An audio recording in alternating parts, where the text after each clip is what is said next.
மோட்டோடெக் family எல்லாருக்கும் வணக்கம். So நம்மக்கிட்ட இருக்க என்ன வண்டி பார்த்தீங்கன்னா டொயோட்டா கிளான்ஸா தாங்க இருக்குது. ஸோ நம்ம இப்போ ஒரு பண்ண வீட்டில் இருக்கோம். ஸோ இந்த வண்டி ஆஃப் ரோடில் எப்படி பர்ஃபார்ம் பண்ணி, இது ஒரு மினிமலாக ஆஃப் ரோடு இருக்குது. ஸோ இந்த ரோடு பார்த்தீங்கன்னா உங்களுக்கு தெரியும், இது வந்து பார்த்தீங்கன்னா ஒரு கரடு மோடான ரோடு. இதில் டிராக்டர் தவிர எந்த வண்டி வந்ததில்லை. இப்போ இந்த நம்ம கிளான்ஸா வந்து பார்த்தீங்கன்னா இதில் எப்படி பர்ஃபார்ம் பண்ணுறதை பார்க்க போகிறோம்.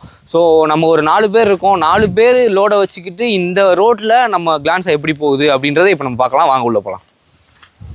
இப்போ நம்ம 5 பேர் ஃபுல்லோட இந்த வெஹிக்கிள் வந்து இந்த ரோட்டில் போயிட்டுருக்கோம். ஸோ இப்போ பார்த்தீங்கன்னா நமக்கு கிரவுண்ட் கிளியரன்ஸ் ரொம்ப கம்மியாக தான் இருக்குது. அப்படியுமே இந்த வெஹிக்கிள் பார்த்தீங்கன்னா கொஞ்சம் ஸ்ட்ரகிள் பண்ணாமல் தான் போயிட்டுருக்கு அப்படின்றத சொல்லலாம். ஸோ நீங்களே பார்க்கலாம்.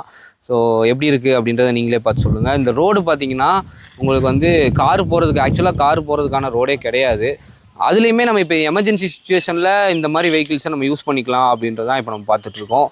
ஸோ அப்படி பார்க்கும்போது இந்த செக்மெண்ட்டில் பார்த்தீங்கன்னா இந்த ப்ரீமியம் ஹேட்ச்பேக் செக்மெண்ட்லேயே வந்து ஓரளவுக்கு நமக்கு மினிமலான ஆஃப் ரோடிங்கும் இந்த வெஹிக்கிள் வந்து கேப்பபிள் இருக்குது அப்படின்றத நம்ம சொல்ல முடியும். இந்த டொயோட்டா கிளான்ஸாவோட ஃபுல் ரிவ்யூ வேணும் அப்படின்னா கீழே கமெண்ட் பண்ணுங்கள். ஸோ இந்த வீடியோ பிடிச்சிருந்தனா லைக் பண்ணி ஷேர் பண்ணி கமெண்ட் பண்ணிக்கோங்க.